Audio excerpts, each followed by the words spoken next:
Hello and good morning to everyone. Uh, this is a very special occasion for us with the beginning of the new academic year and with the arrival of the 2019 batch in particular.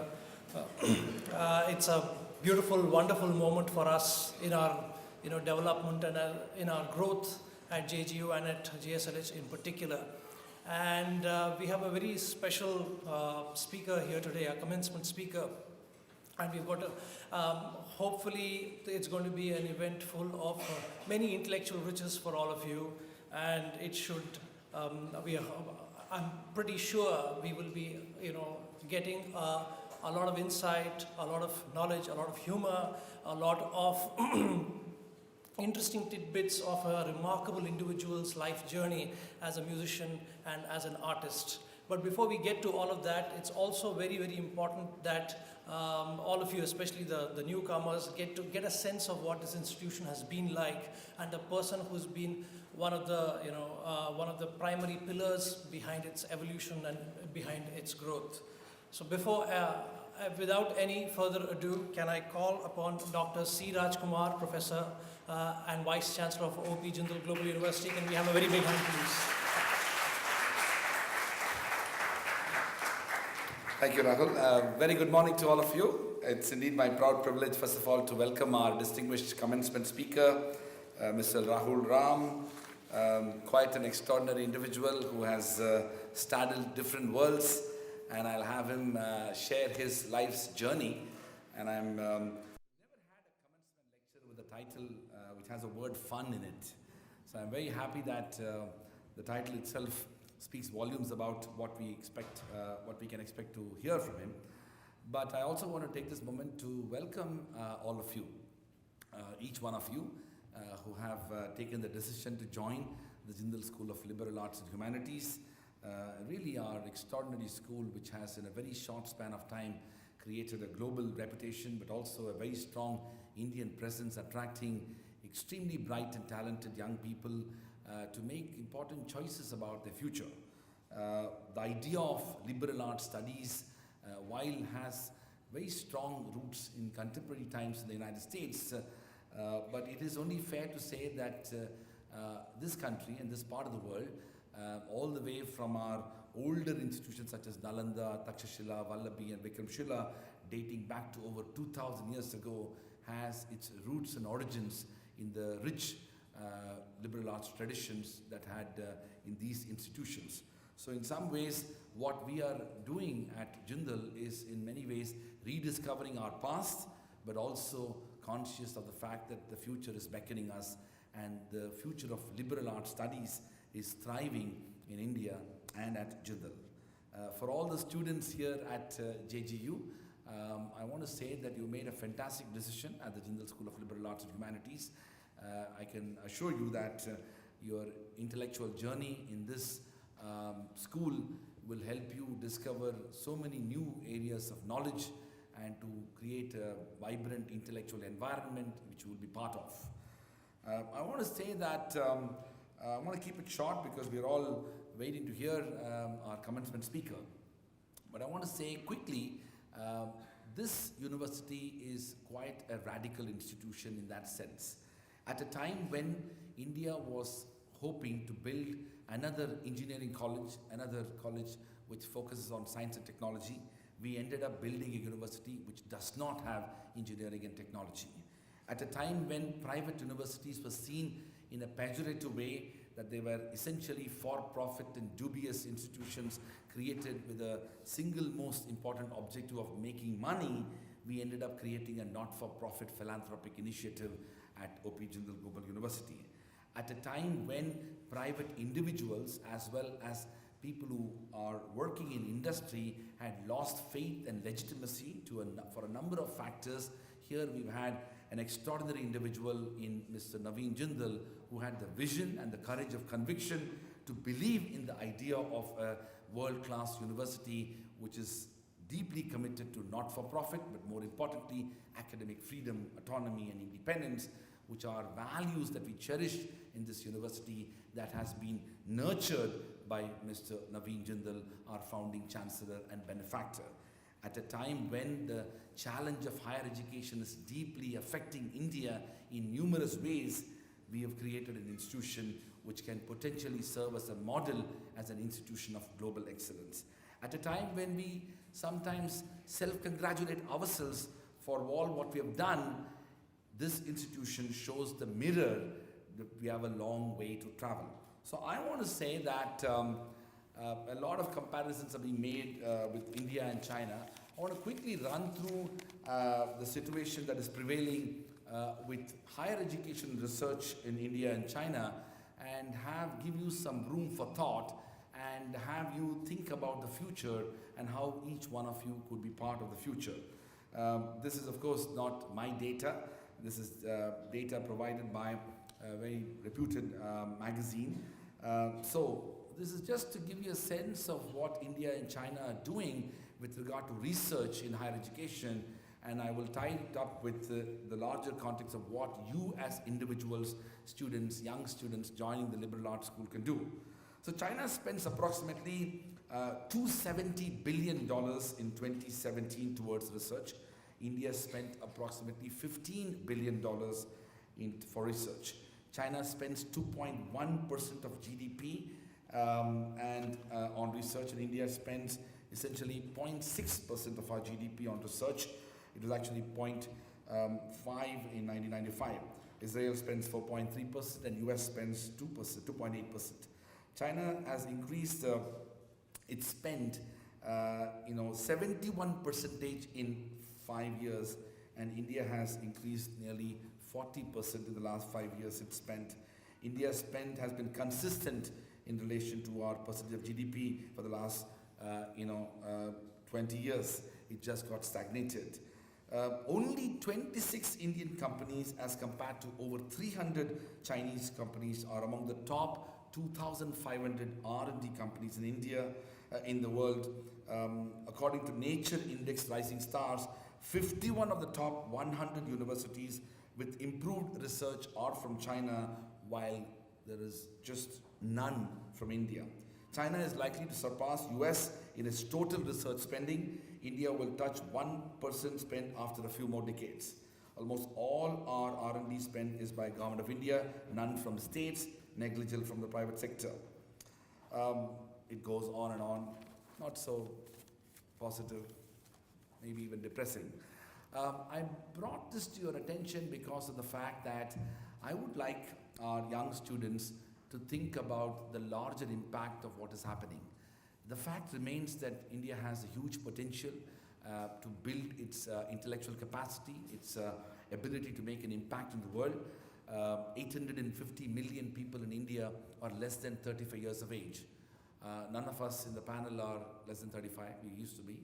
All of you among the students are less than 35, which essentially means that you are not only going to shape the future of India, but also the future of the world. And that brings a huge sense of responsibility, that if you are here going to be shaping the future of the world, what kind of education, what kind of institutional imagination, what kind of research, what kind of knowledge and skills and perspectives that need to be imparted to you for you to be preparing yourself for the future. And I sincerely hope that that's exactly what the Jindal School of Liberal Arts and Humanities is doing.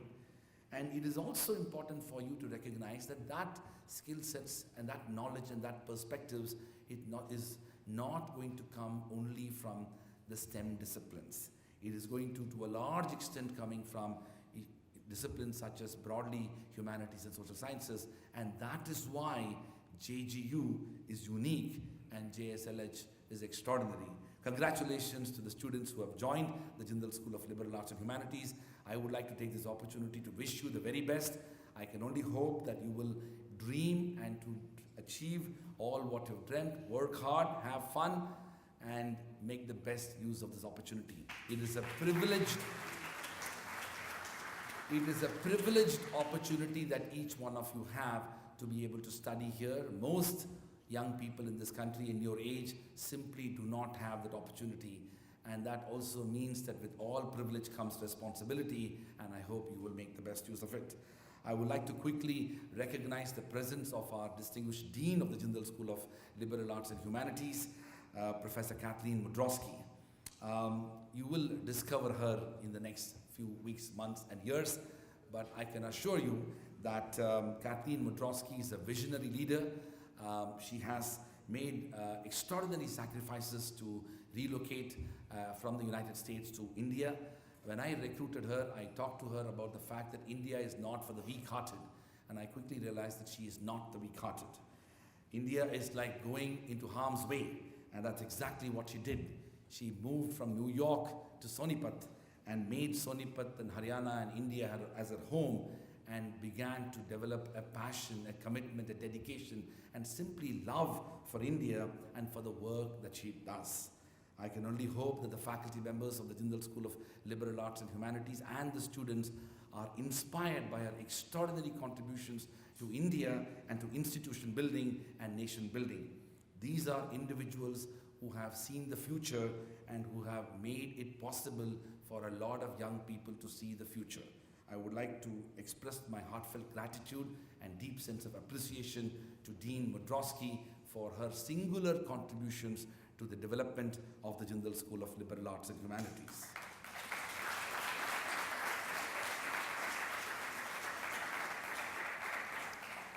I would also like to welcome the new faculty members of the Jindal School of Liberal Arts and Humanities who have joined this year, and also welcome back all the other faculty members of the JSLH. I also want to make a special mention to Professor Sean Bala, the Director of the Admissions and Outreach, and also a distinguished faculty member of the Jindal School of Liberal Arts and Humanities, for his outstanding contribution to institution building. In fact,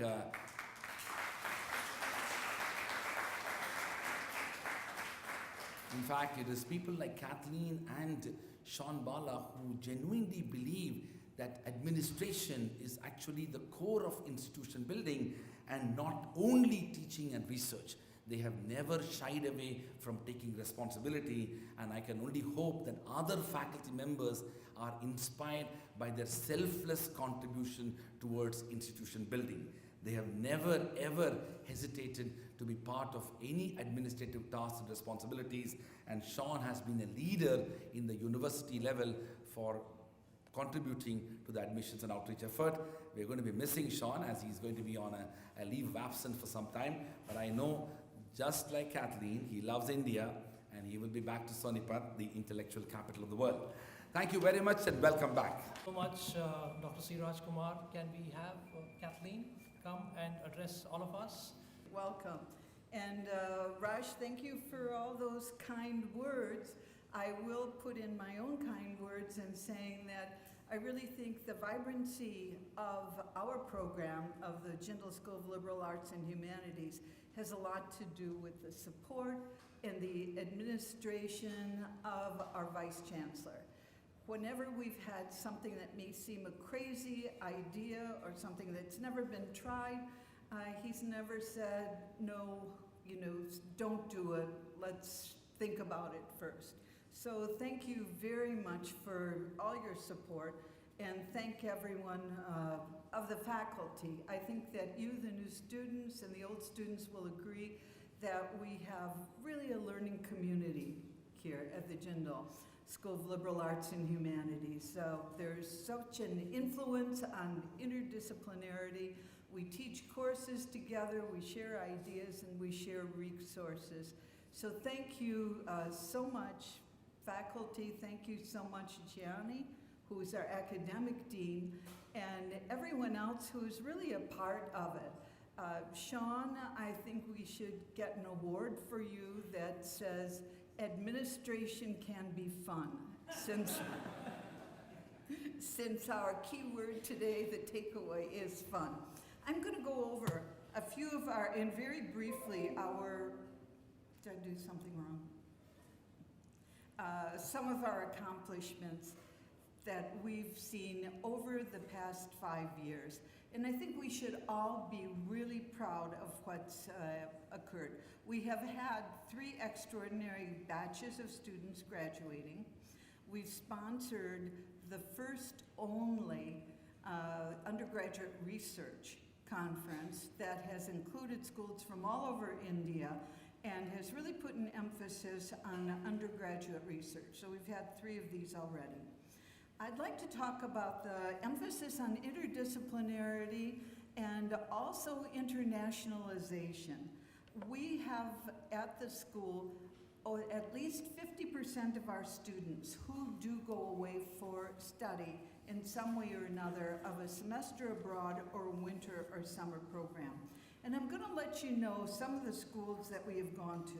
For example, our specific programs that are created for Jindal students, not only our students, but also for the rest of the university, are the wonderful program of Spanish culture and language in Grenada, the Oxford program, the Science Po program, Sciences Politiques in Paris, and then we have had students going to the Harvard program as well.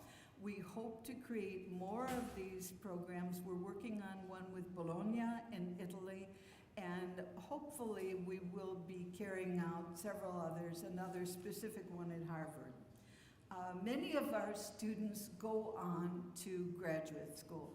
At least 50% of them will decide to go on directly after graduation. So some of the schools our students are going to are LSE, Sussex, Utrecht, Hong Kong, Melbourne, Queen's Belfast, Oxford, Queen Mary, Sciences Po, and King's College, London, as well as TIS, Delhi University, Christ College, and there are many more that I'm not going to go through the whole list. But what I want to emphasize in this is I honestly believe that the strongest pillar in learning does not come from your graduate programs. It really comes from your undergraduate programs. And that is why we consider ourselves to be a teaching institution. So much of our emphasis, like great liberal arts schools throughout the world, emphasize undergraduate education, undergraduate teaching and learning. You who are the new students are going to see the importance of our mentoring program, in which you have the privilege and the opportunity to sit with a faculty person at least 1 hour every 2 weeks. Please take advantage of this. This is where a great deal of your learning will take place, and a great deal of our learning takes place as well as faculty. We get to know about you. We get to create knowledge during that very privileged moment of mentoring. I'm going to just give you a very brief wish list that I hope that you will help us complete, and we'll be doing it with your support. One is the creation of a couple of master's programs that we're working on now. One that will be in nonprofit management. We're also looking at a certification program in expressive arts therapies. We had an organic farm that had to be moved, but now I believe Mimi and Shrirup, we have a new place dedicated, so we're going to start the organic farm, which is very important for us. The environmental laboratory space has been dedicated now. We do have an artist in residence program, an art gallery, and ongoing art exhibit programs, and open studios, which everyone should take advantage of. And we hope to inaugurate this year a writer in residence program. One final addition to the wish list, which I have heard from so many parents that I have spoken with this year, is they want a fourth-year option. So I think a lot of you do not want to leave the program after 3 years. There's so much learning that takes place that we're going to try and develop a fourth-year option. I look forward to being with all of you for the next 3, maybe 4 years, and having you share your dreams and your plans with us. Thank you very much. The commencement lecture that we've all been looking forward to with great anticipation. Let me just give you a short description of the person who's going to come and speak to all of us and address us. Mr. Rahul Ram has been part of and is part of a music band called Indian Ocean, and Indian Ocean pretty clearly is one of the iconic bands of our times, of certainly of post-independent India. And one of the things that emerges if you've listened to their music and engaged with their work and engaged with Mr. Rahul Ram's work, outside of a musician, he's also a political satirist, he's been an activist, he's been part of the Narmada Bachao Andolan. Undergirding all of these things, my sense is one of the profound questions he's been asking through his work and through his music, and his band has been asking through its music, is what does it mean to be Indian? What does it mean to be human? And apart from these two questions, many other things, have emerged from his life journey, which also constantly attest to the fact that a really good student, and Mr. Ram was a science student, he studied in the IIT, studied in chemistry in St. Stephen's, went on to do a PhD in environmental toxicology in Cornell University, came back, joined the Narmada Bachao Andolan movement, and then became a musician.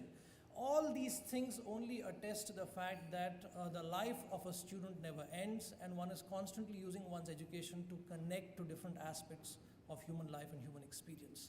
But before I begin to bore you, I would very warmly extend my invitation to Mr. Ram and to come and address all of us for the commencement lecture. Please give him a very big hand.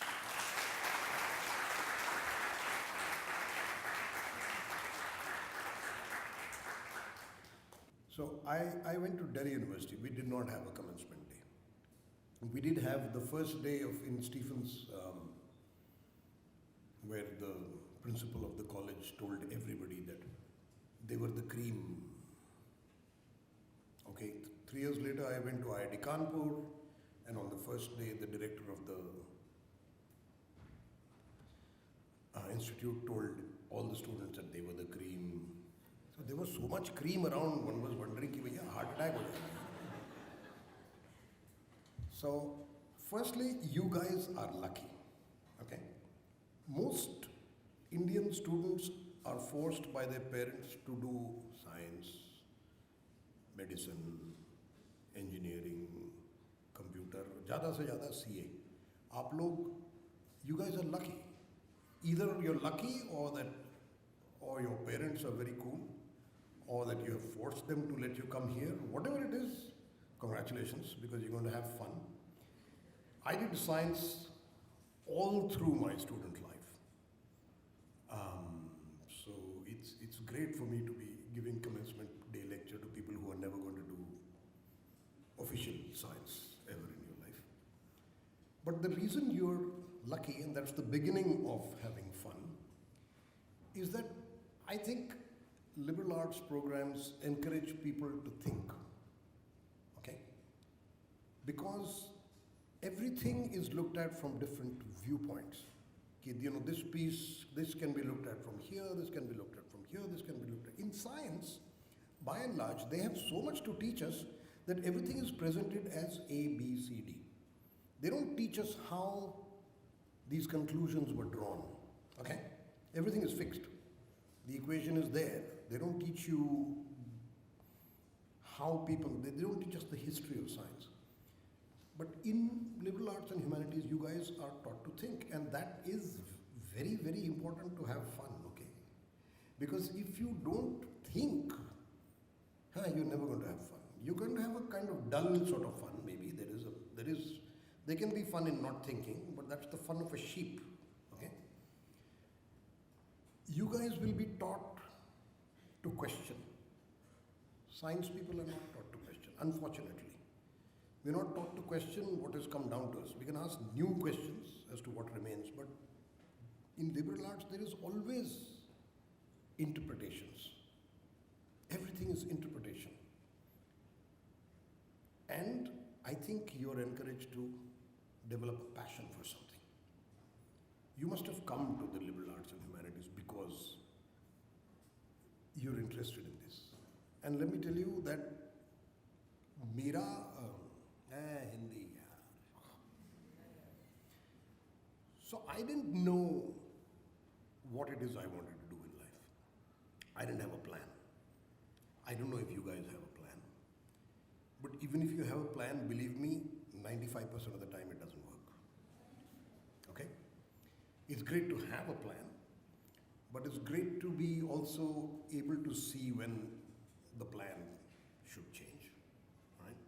I didn't have a plan. I did a master's I did BSc chemistry, MSc chemistry.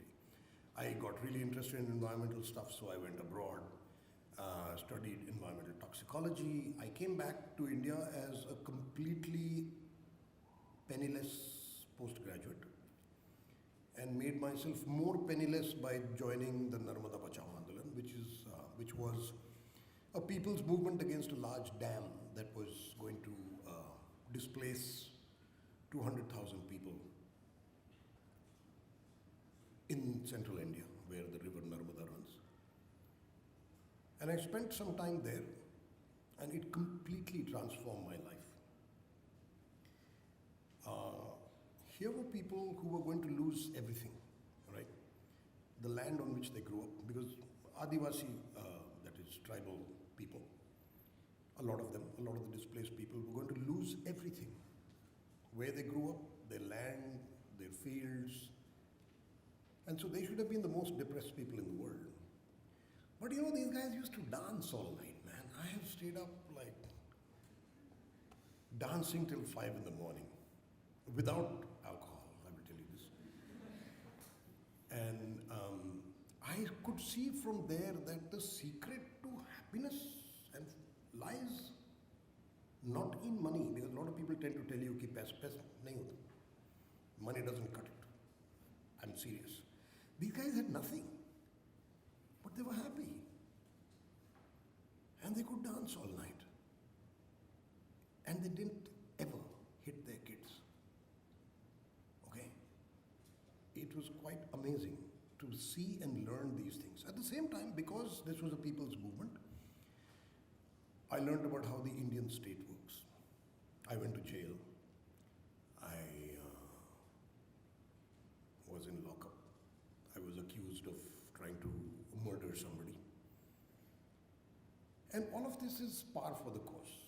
This happens. If you say things against the powers that be, you will face the consequences. But in the middle of this, jail mein we sat and made a song. We made a song about the number of locks between us and the outside world. So we started counting. Acha, there's one there, and there's one there, and there's one there, and one there. It turned out that there were 8 locks that had to be opened. But it was beautiful to make it into a song. And in the middle of everything, if you look at the bright side of it, have you seen that movie? Have you guys ever seen that?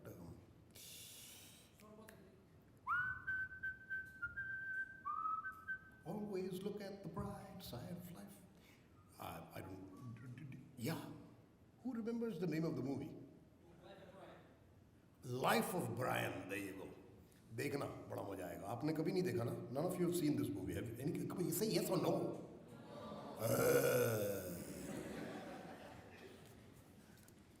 You missed out on half the fun things already. Go see it. It's so this guy, he's tied. So it's a hilarious movie. And he's crucified and he starts whistling. And the song he sings is always look at the bright side of life. So it's quite hilarious in the context. Watch the movie. Anyway, so the other way to be happy is to not decide what you want to do. Like I said, I didn't have a plan. I'm encouraging you to not have a plan either. Okay? Because you never know when that lightning is going to strike. You don't have to wait for it. It'll come. You'll understand. It'll come to you automatically. I didn't know I was going to be a musician, ever. BSc chemistry, MSc chemistry, PhD toxicology. Uske beech mein music. I used to play. I used to play in school. I used to play in college. But I never thought that I would do this professionally. And I think I made the decision to become a full-time professional musician only in my early 30s. Okay, which is about 15 years away from where you people are. If you know what you want to do, that's brilliant. Some people do. I have a nephew who was 6 when he watched Swan Lake for the first time, the ballet. And he said, I want to be a ballet dancer. No, When normally a 6-year-old says, I want to be a ballet dancer, you say, beta, very good. Very good, beta. Thank you. What else will you do? He became. Okay, he was so passionate about it. He joined the Dutch Royal Ballet. He performed all over the world. The thing is that if you're a ballet dancer, by 28 you're done. Khatam, aapki zindagi khatam because you're gone. Your feet can't take it anymore. Your back can't take it anymore. You become too heavy. So now he's studying. But he went and did what he wanted to do. And if you're that lucky, great for you. Most of us are not. Most of us don't know what we're going to do. I find it one of the worst parts of our educational system that you are told in class 8 or class 10 to take up a stream which will decide what you are going to be for the rest of your life. Okay? How do I know? And your parents will very often say, no, beta, do science. Why, mama, I hate science. No, beta, you must do science. Why? There is no answer, actually. It's because we've been kind of pushed into a certain direction and we refuse to ask. I remember saying this once there's a place called Lawrence School, Sanawar, up in Himachal Pradesh. And I had gone to speak to the 12th class people.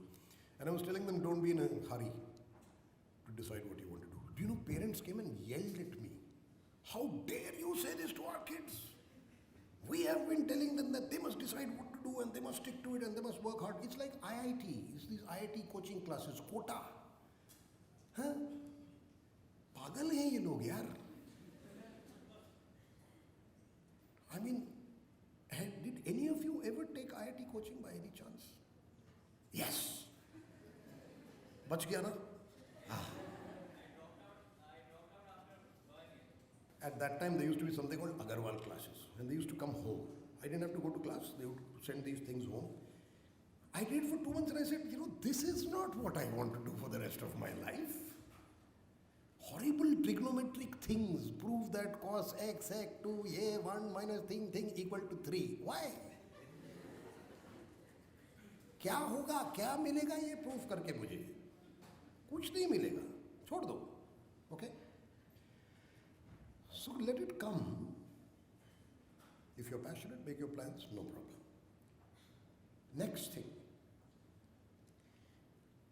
don't place too much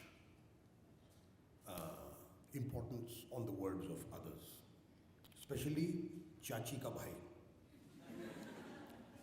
You see, the people who want to comment, in India we somehow allow this. We allow all kinds of random people to pass comments about our lives. And we don't tell them, shut up. That's because we've been taught to be polite. Were you taught to be? At least to relatives. Huh? But the people you should be least polite to are your relatives. What right does my father's younger brother's wife's brother have to comment on the way I'm running my life? But I'm not allowed to comment on the way he's running his life. Huh? You can't say, "Bhai, chachi ka bhai, tu kya kar raha hai apni zindagi mein? Huh? Ghatiya naukari mein phasa hua hai sala bekar." You can't say that, right? But they will say things to you. Ignore it. Water off a duck's back. Okay? There will be a few select people who you know are really interested in you. Most people pass comments on you because they want to show themselves up to be something good and you to be something bad. I don't know what they get from it. I'll tell you a story that happened to me. I was maybe 30, and I was taking a young niece of mine who was 14 years old, somewhere, I was driving her, and she turned around to me and, Kaku means Chacha, and said, "Kaku, you have wasted your life."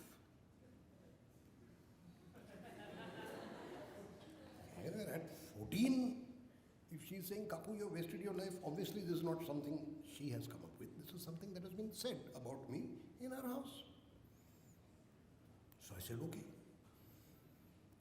but I'm having fun." And she froze because nobody had ever told her that fun is part of the equation. Nobody tells anybody. You know, they talk about career, prospects, fame, money, fun. Whereas, if you're having fun, a lot of this either comes by itself or doesn't matter. It ceases to matter. I mean, I'm serious. I'm not kidding you guys. A satisfied person doesn't need to be any of the above. Rich, famous, this, that, and the other. And very often you'll find that the very act of being satisfied makes these things come to you. Right? And if you listen to people saying, don't listen to them. Ignore them. Believe me. Alright? Chauthi baat. Don't try to be cool. Please. Huh? It's one of the most wearying and exhausting things you can try and do. If you are cool, you will be cool. Don't try. Just don't try. It's not worth it. It's not worth your time and effort. Then, don't be as inclusive as possible, as tolerant of differences in ways of thinking. Because anger and hatred are the most corrosive things. They will just corrode your soul. And inclusion and love just makes you a happier person, overall. Just a teammate. I play in a band, okay? Now our band, we guys have been together now. This is the 30th year of the band, but you know, personal change. We spend more time with each other than we spend with our families, by and large. So we try to, we tell people that, you know, this is like a 5-person marriage without the sex. Because you know which buttons to press to get the other person angry, agitated, uncomfortable, etc. The key is to not press those buttons, okay? And the other thing is we make music together, and most artists are very, very touchy about what they make. So if you criticize them, they tend to get upset. In a band, you can't do that. And you realize that they're criticizing you. No, they're criticizing your idea. Criticism of your idea does not mean criticism of you. They can still like you, they may not like your idea. And everybody is working towards a common goal of building a nice song, of doing something that will sound good to everybody. So if they're saying, no, don't play this riff, man. It doesn't mean they dislike your mind that has come up with the riff. They're saying this riff doesn't work in the song. Which leads to the other thing. It leads to a deliberate suppression of your ego. Ego, most artists have huge egos, okay? It's that ego that allows them to carry on doing stuff when Chacha Ka Bhai is saying that. Huh? When people are saying bad things to you, artists' ego manages to carry them through. But at the same time, it doesn't let them take criticism easily. The way we play with our band, you learn to suppress your ego. Okay? The other thing I learned by playing, by making a living playing music, is that have high standards, but low expectations from other people. Don't lower your standards. Don't lower your standards as to what equipment you'll get, how tightly you'll play, how well you'll sing, etc. But don't expect that other people will always provide to you the things that you expect them to provide. इस सब में ना खुशी है. अब मैं ये भी जानता हूँ that if you don't stop me, I can go on talking for the next hour. So what I'm going to do is that I remember very clearly, I was told to talk for about 25, 30 minutes. And I've done about 20 of them. So I will summato this. Summato. Anyway. So you guys are going to spend 3 years here in the intellectual capital of the world. Yes. So I also went to a similar place in IIT Kanpur. is not in Kanpur. It is in a place called Kalyanpur, which is some 15 kilometers away. And there is nothing. Exactly like this place. आसपास कुछ नहीं है, खेत है. You are surrounded by Haryanvis and fields and buffaloes. So learn to have fun here because there's nowhere to go. Is there? Wait, you can take the shuttle down to Mukherjee Nagar, I think. Yeah, because I know a lot of my friends' kids who went to Ashoka and they used to say, oh, GTB Nagar, yeah. I've been living there for 22 years. I never had this. Okay, so what I'm going to do is I'm going to also tell you, I'm going to sing you a little bit of one song.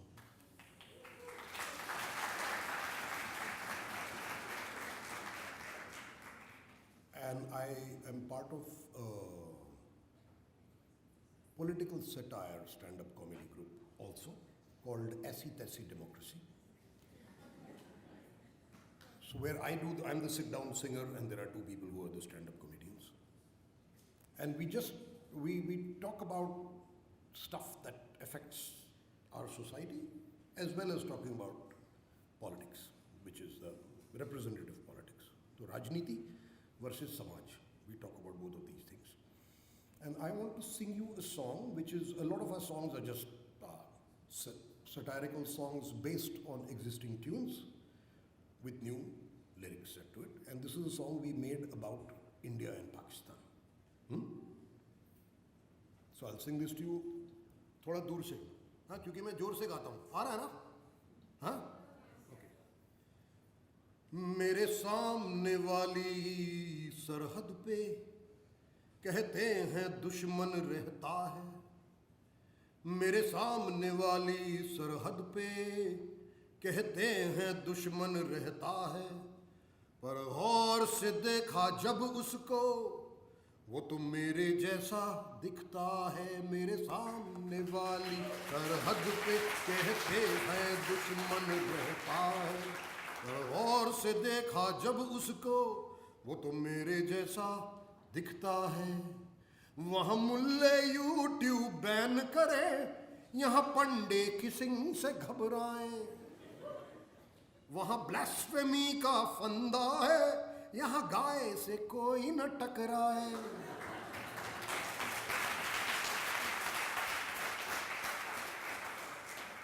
यहाँ 8 पहर नेता मारे, वहाँ फौज का bamboo रहता है. मेरे सामने वाली सरहद पे कहते हैं दुश्मन रहता है. अरे बॉम्ब गिराना आसान है पर वीसा मिलना मुश्किल है. डेमोक्रेसी सड़ रही जेलों में और सरकारों में कातिल है. बस 2 फैमिली की चांदी है, वहाँ भुट्टो है यहाँ.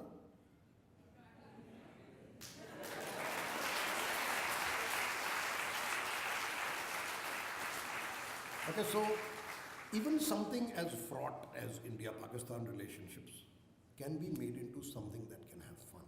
Okay, so we actually released the song and it went absolutely viral in Pakistan. Okay, Pakistanis were like, yaar, they are telling it like it is, man. And then they came up with a Pakistan army major made a song on the same tune in response. बहुत अच्छी बात है. हमने कहा यार बंदूक से अच्छा गाना गा लो एक दूसरे पे यार. Much nicer to sing at each other than to shoot at each other, right? Okay. So on this note, I will stop because I was told that people are going to ask me questions. Okay. You can ask me anything you want. Okay, I'll give you. Wait. Sorry. Did you say something? Somebody was asking. Do you remember the Pakistan song? Not very good. No, I'll tell you the sad part of the Pakistani song is that we found out from our friends in Pakistan that it was written by the PR wing of the Pakistan army. So it blamed everybody except the army. Essentially, yeah. And then there was a young woman in India who made a third song, and it was really bad. She says, "मेरे सामने वाली sir मेरा भाई रहता है." Okay, if you have no questions to ask, I'll sing you another song, which is about the cow.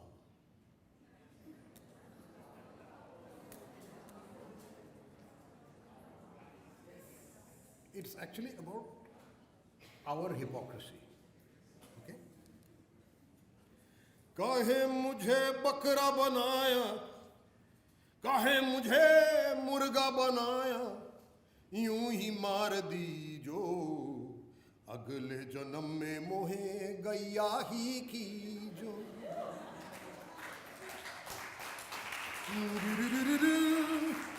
गाय हमारी माता है, गोबर बनाना आता है, सब्जी मंडी में डेली कोई डंडे उसे लगाता है. अरे प्लास्टिक खा के जीती है, गंदा पानी पीती है, सिग्नल पे बैठे उसकी उम्र बीती है. काहे मुझे अखलाक बनाया, काहे मुझे रोहित बनाया, जिंद तार दी जो अगले जन्म में मोहे गैया ही की जो.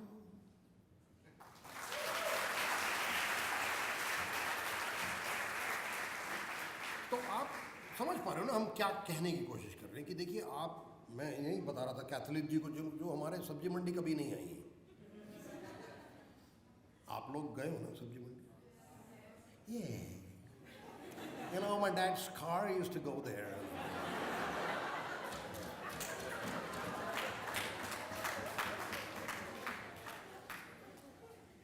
तो सब्जी मंडी में गैया घूमती है.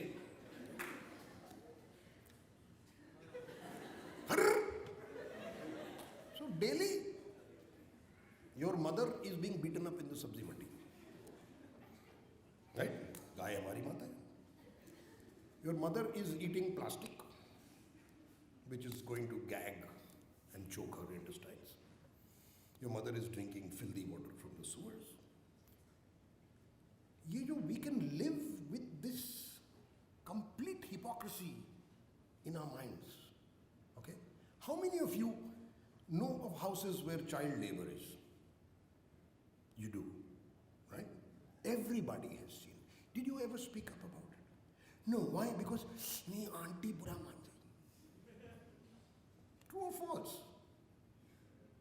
We see hypocrisies around us every day. Okay. The other thing, I just want one last thing I want to tell you guys is, this lot is by and large going to be dead in 30 years.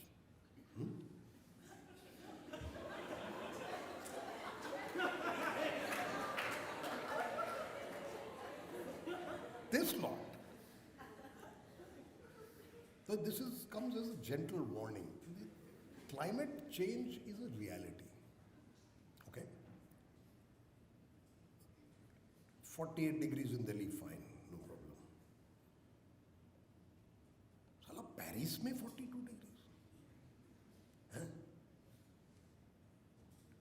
You guys are going to run into such a bad crisis that life can be fun is the only way out for you to go ahead and do something about it. And you must bring this into your thinking. If you guys don't start, and even more, say scientists को छोड़ दो, हाँ वो तो बना रहे हैं क्योंकि but the implementation of whatever a scientist may or may not say, and the push has to come from creative people because creative people have by and large been at the forefront of changing things. Part of me says it may be too late to change, but listen, I'm going to be dead. You can't afford to say it's too late to change. Because if you say that, you're gone.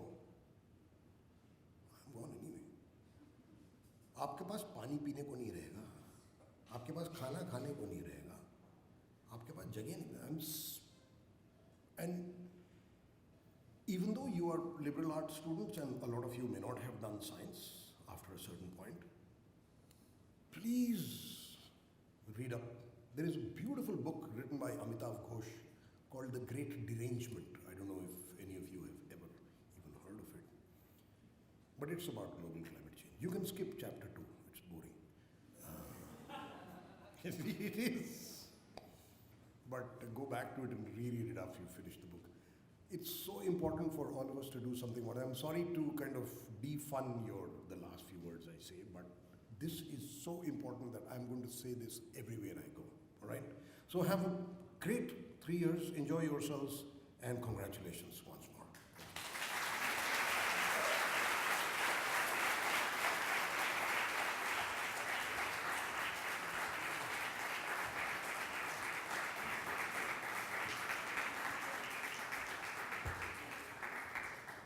Thank you so much, Mr. Ram, for what's been a really entertaining and inspiring and a fun talk. We still have around 20-25 minutes of questions to take from the audience and discussion that we can be part of. So there will be mics that will be given around for students, faculty who may have questions to ask, comments to make. Just keep them as short as you can, as to the point as you can. So we open it up for questions. Yeah.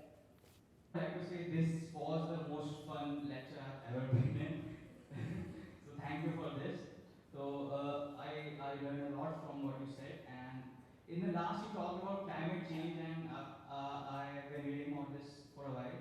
And there was a 15-year-old girl who was protesting in the country, and a lot of old people in the government actually told her to stop. So as young people who will be doing something about it, how do we deal with these type of people who are actually in power and who will be trying to stop us? They are people who have been in the status quo for so long. And the power structures, the structure of capital and the structure of power and the structure of the way the world's economy is run is what has pushed us into this in the first place. But those guys are so much part of that structure that they will resist you. These young people who can see much more clearly, because you have much more at stake. Like I said, we will not. You see that photograph of that woman with a mask, burning crackers with her children, saying tradition, tradition. You will kill your children for tradition. Normally, people do a lot to protect their children. Somehow, this is failing us. So part of me says when I'm in my most depressed, and all of you will be angry, support this, support that. But it is all Maya here. It's not worth it. We are not worth it. We kind of dug up the human beings that dug us into this hole. But on the other hand, then I say, hey, I'm going to fight. I've been fighting this all my life. That's what you have to do. You have to fight it. You don't understand. You're an old idiot. The earth will be fine, sir. We have to save ourselves. Yeah, Earth doesn't give. Earth doesn't care. After we will be gone, the earth will be there. Yeah, Earth has lived through a lot. Thank you, sir. Thank you. When society is so capitalistic, everywhere we always look for ways to make money and what will profit us. For example, on social media, whenever the topic of environments come up, it's always the little changes that we can make, like stop using plastic, stop using straws, which I do agree matters, but most of the pollution is emitted by the large companies like Nestle, Coca-Cola, and that's what we really have to fight with, and that's where the change has to be made. Yeah. So this is one of the most frequently asked things that happens is that the individual feels powerless. That the changes we can do are so small. Like you said, plastic straw, or use less power, use less petrol, consume less consumption on the individual is definitely one thing you can do. But given that the largest structures are geared to, for example, this increasing GDP business. GDP means consumption. Infinite growth in consumption is not possible, which we have learned by now, you guys have learned by now. But it's still a system by which people are created.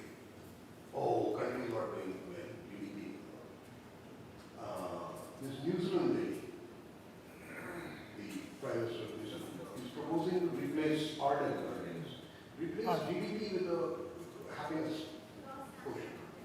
Yeah? What you people have to do is get together and essentially, yes, fight. Unfortunately. Anarchy? Huh? Anarchy? Anarchy. Like anarchism. नहीं anarchy नहीं, anarchy से कुछ नहीं होगा ना. Anarchy doesn't lead here, anarchy doesn't lead. Anarchy means you won't be able to, somebody else will stop you from doing what you want to do. You have to get together to try and stop this. And that's what Greta Thunberg's protests have meant, right? Young people all across the world are listening to this because they know exactly what I said is that we will be gone. You guys will be faced. So the thing is to encourage that, to join that particular part of that movement and hopefully push for, if not complete change, at least a change in approach or mitigation, a lessening of the disaster. That's the least we should be fighting. Hi Sam, it's Rani this side. I want to build up on her idea of anarchy, because like you see this trend running around in the States that they're trying to democratize the workplace by having the workers have a say in the work conditions, and instead of like the shareholders taking the decisions, they want workers to have a say in the way that the company works, instead of having like these minority of people take decisions on behalf of the workers. So what do you think about that? Okay, so we actually, the whole trade union movement as a trade movement started off with that, right? The work, this fight for the 8-hour workday, the fight for minimum wage, the fight for healthcare benefits, the fight, all of this has been carried out by labor itself, organizing against the people who hired them. Because the people who hired them always wanted the workers to be treated like animals, which is what happened at the beginning of the Industrial Revolution. Charles Dickens' novels are all based around that time when workers were treated like complete trash. Their lives were worth nothing. They had to run to work in factories because of something called the enclosure. They shut off large parts of the countryside. For 200-300 years, the labor movement managed to slowly gain more and more traction. But in the last 30 years or so, the labor movement has become absolutely defanged. In fact, if you look at the latest changes in the labor laws made by the government of India, it takes it even more power. It gives companies the power to fire workers. It gives companies greater and greater power. And I think giving your employees the chance to run how things are, or at least giving them a say in what's going on, is something that capitalism has been fighting for a long time, and something that the workers have been fighting for a long time. I am definitely on the side of giving employees more of a say in what happens. And it's only something that should be encouraged, not discouraged. Though the global trend is, like I said yesterday, I would also add that if you global climate change can only be combated by everybody in the world working together.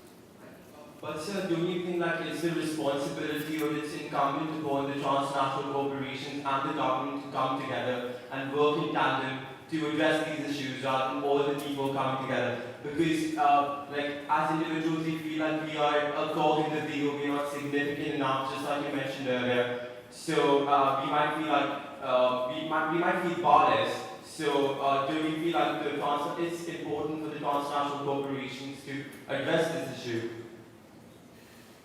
They won't address it to be pushed. So I know that they've got a vested interest in perpetuating this thing because they're making money off it, but however, it's still their responsibility because eventually they're going to die if nothing happens. Sure. You see, because that's what amazes me. They are behaving like that lady flying firecrackers with the children. The transnational corporation will continue to survive and make its profit only if there is a consumer base left to buy something. No, but still you see this trend running around like since industrial revolution when states became very consumeristic, and they followed their trend. Now the whole world, because of globalization, liberalization, and privatization, we've all become consumeristic. We live in hyper reality all the time. And because of the advent of social media, we're not able to distinguish the difference between reality and what is real and what is not real. Yes, and it has been. So, see, I am politically green, right? I'm an environmentalist. So, environmentalists look at things very differently. They don't even, they look at sustainability, they look at things from a different perspective. And I agree that the trend has always been for a concentration of power in the hands of transnational corporations, of subversion of governments to do what they are reading, of transnational capital to work.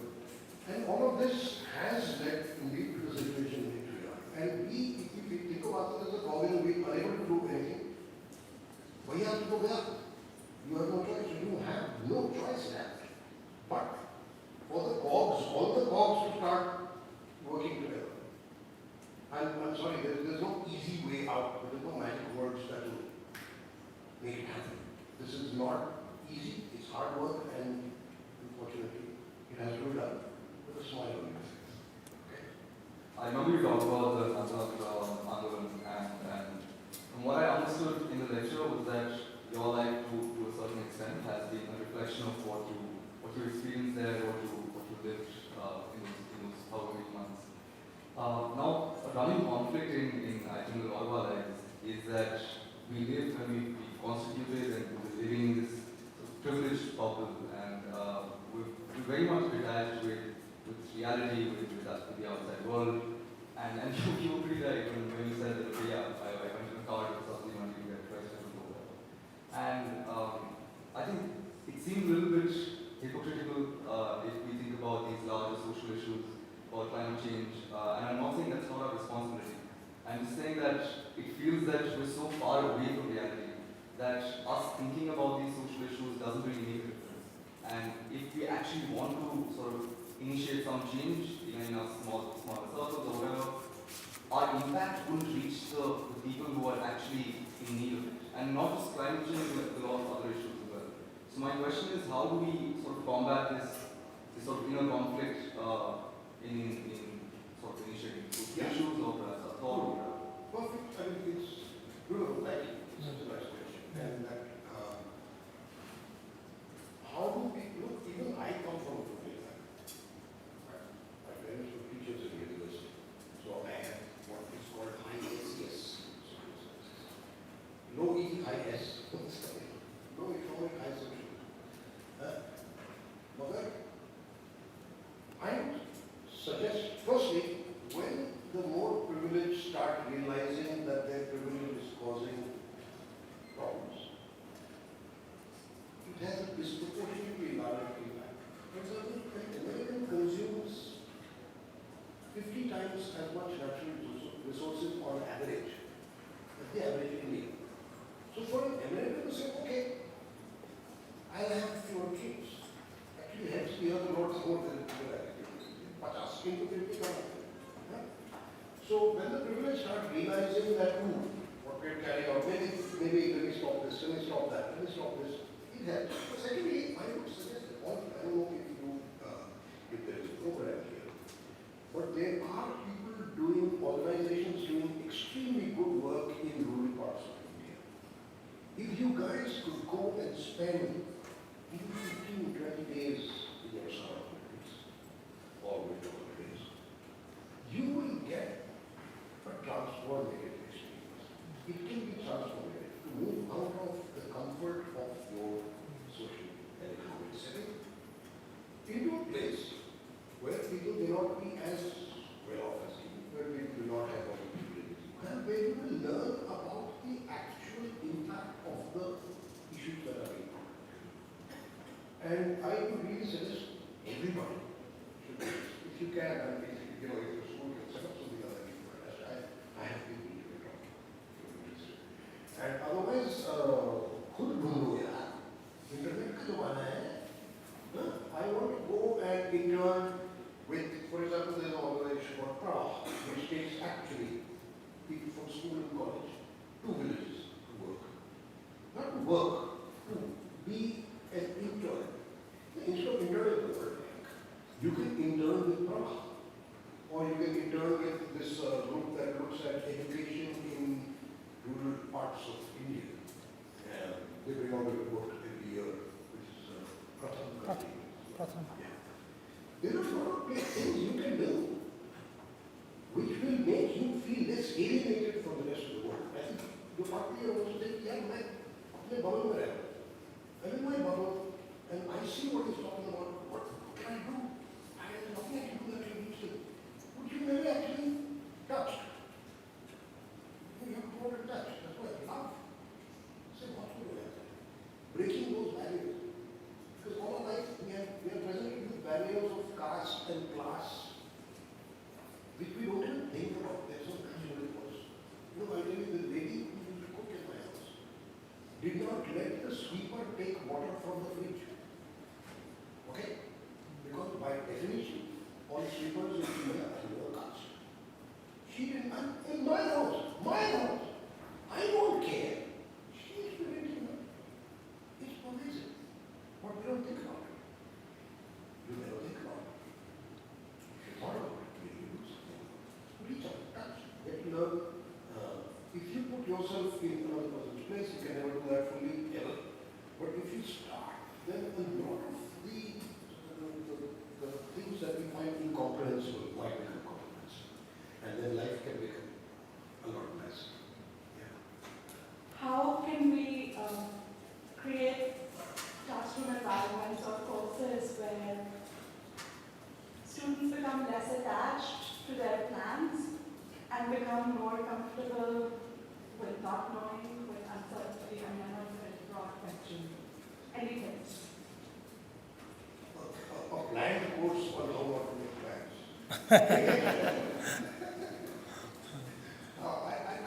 I don't think that's necessarily a course. I think it's a mindset. It's a mindset that teaches you that you maybe haven't explored all of yourself yet. That there is so much more to you than you thought there was. And there is so much more to life than you thought there was. And that is just an act. It can be just permeate the way of thinking. If it permeates your way of thinking, you carry it through and then you tell your juniors, Buddha has also Buddha. So I don't think this can be taught. I think this has to be learned. It cannot be learned. Sorry. So in my eyes, I believe that what harms our environment the most is the different kinds of perspective that people have towards solving environmental conflicts. So my question is that out of technocentric or ecocentric or Koinopian point of view, what do you think in your perspective would be the best approach to solve these environmental problems? Excellent. You guys are in the liberal arts and humanities school. For too long, the technocrats thought they had all the answers. They clearly not. They didn't. That's because they failed to take the human dimension of the problems into account. Okay. So a true solution will have to take everything into account. It cannot be only technocratic. It cannot be only this. Like I'll give you the example of tiger conservation, for example. Okay. If I do tiger conservation by alienating everybody who lives around the tiger reserve, let's say, then the only interest of those people who live around the tiger reserve will be to make sure that there are no more tigers left. Tiger will be not very fast, not very fast, not very fast. Okay? Whereas taking a sociological, social, environmental, scientific, taking all of those things in is always what creates the best solution. There is no one answer, and there is no one blueprint to apply across the board. Every single question will have its own range, and that's why it's required to have people across a range of disciplines, people who are willing to listen to different disciplines, different inputs. And that's the only way these problems can be solved. We read some writings by Paul Kingsnorth and the people from the North Mountain Project in Britain.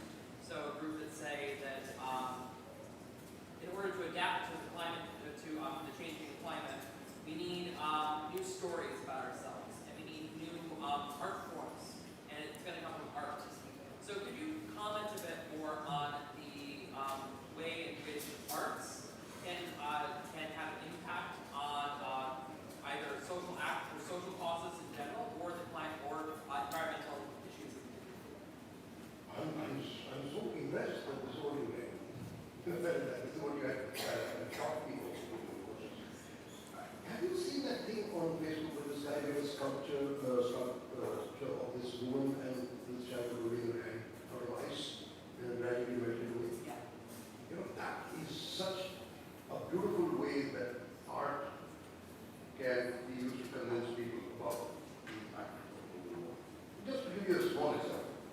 The other thing is that what art does, like I've been asked,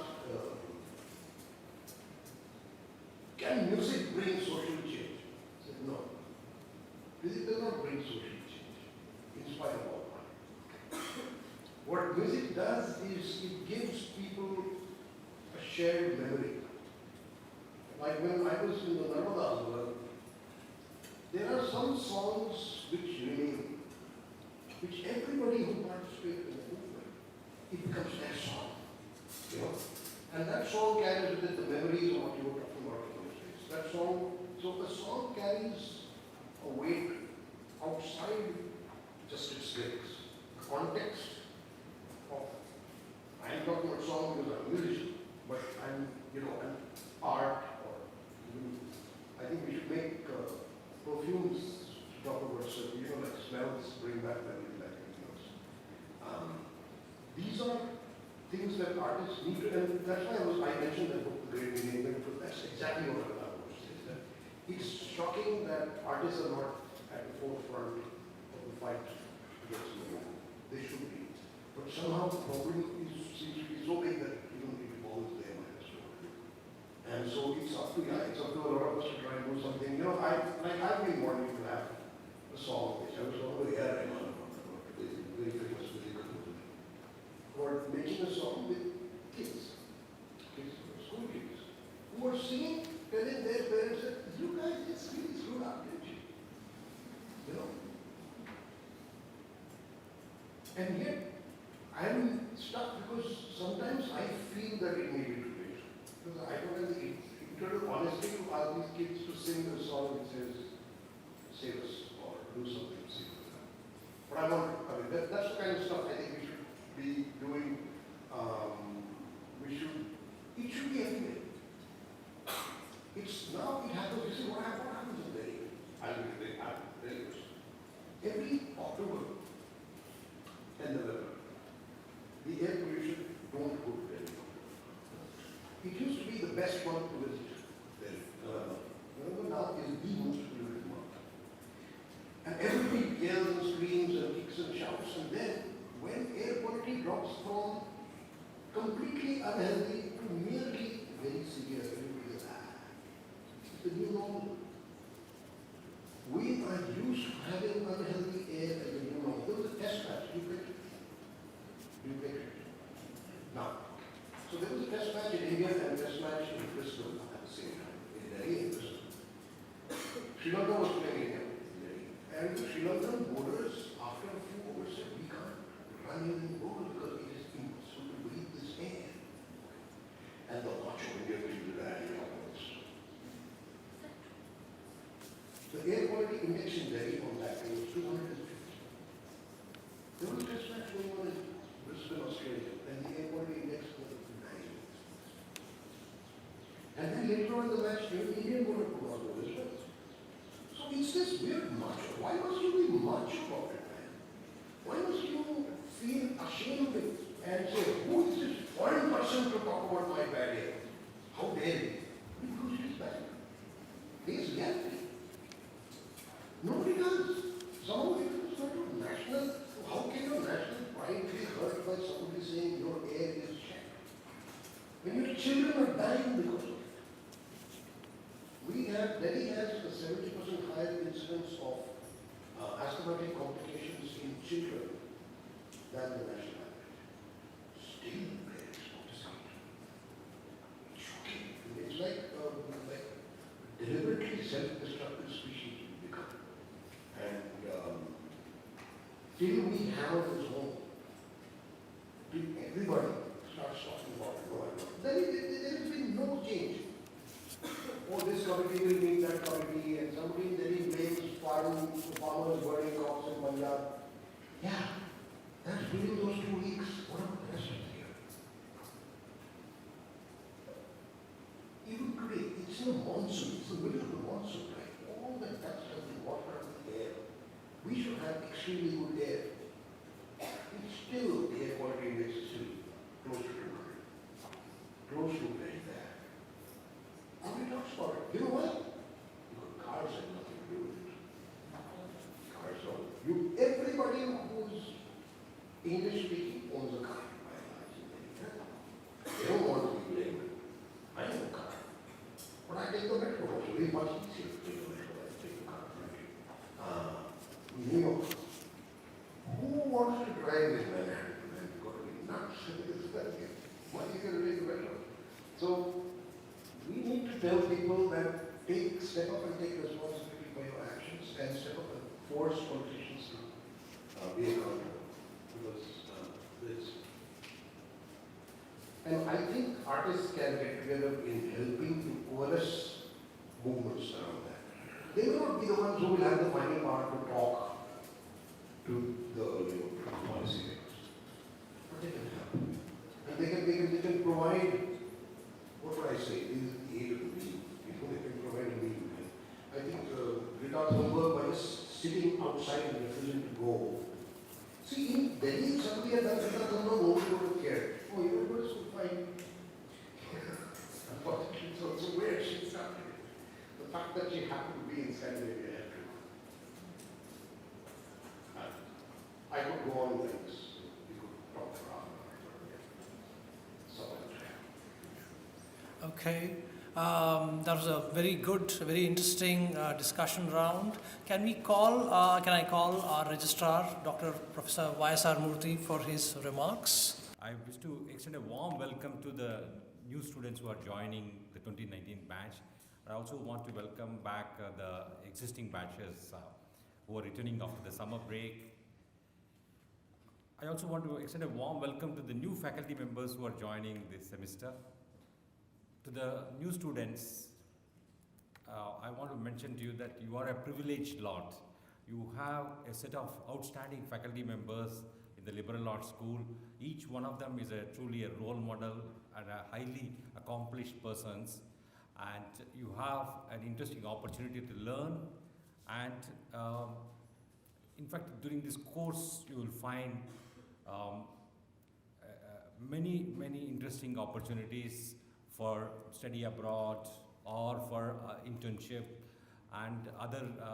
We have a vibrant academic environment in which we have distinguished public lectures, seminars, conferences year-round, and particularly in the next 2 months are going to be very interesting. We are going to have the 10th anniversary celebrations on the campus. You will have both academic, like Professor Mr. Shashi Tharoor and many other distinguished individuals are going to come in the course of next 2 months, and in addition there are going to be cultural activities too, and all of them culminating on the 30th September 10th anniversary day, and we're going to have a major function on that. And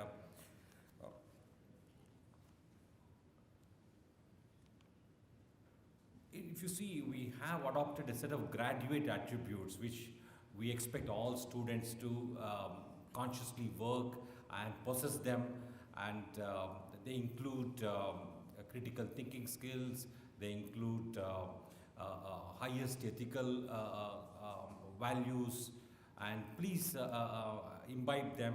And in fact, this lecture is termed as Life Can Be Fun, and I want to turn it around and say learning can be fun.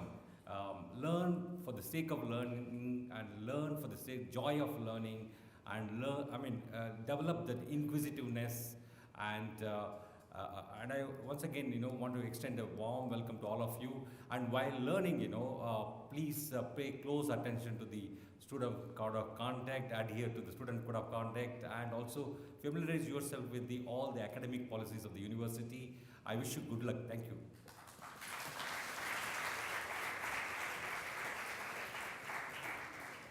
Thank you, Professor Murthy. Can we have our own Professor Jayani Banerjee to give the vote of thanks? Please give her a warm welcome. Thank you, Rahul, and thank you really to Dr. Rahul Ram for giving us such a fun and thought-provoking speech. I thought that the title was quite deceptive. It was certainly one of the most fun commencement lectures that I have attended. I'm sure that's true for many of you. But we also spoke about so many serious things. And for me, the main takeaway was that, we can talk about serious things in a fun way. So thank you for setting the tone to this new academic year.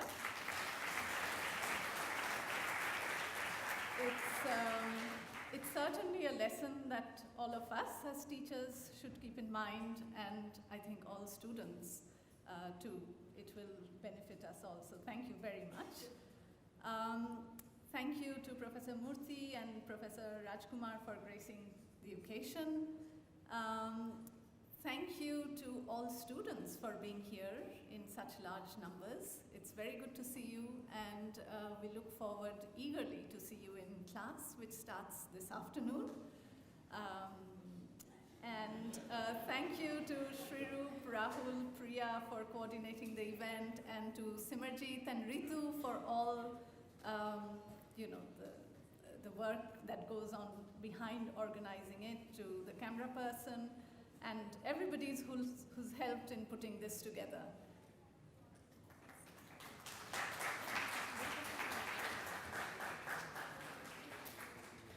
We have a small token of appreciation for Dr. Rahul Ram.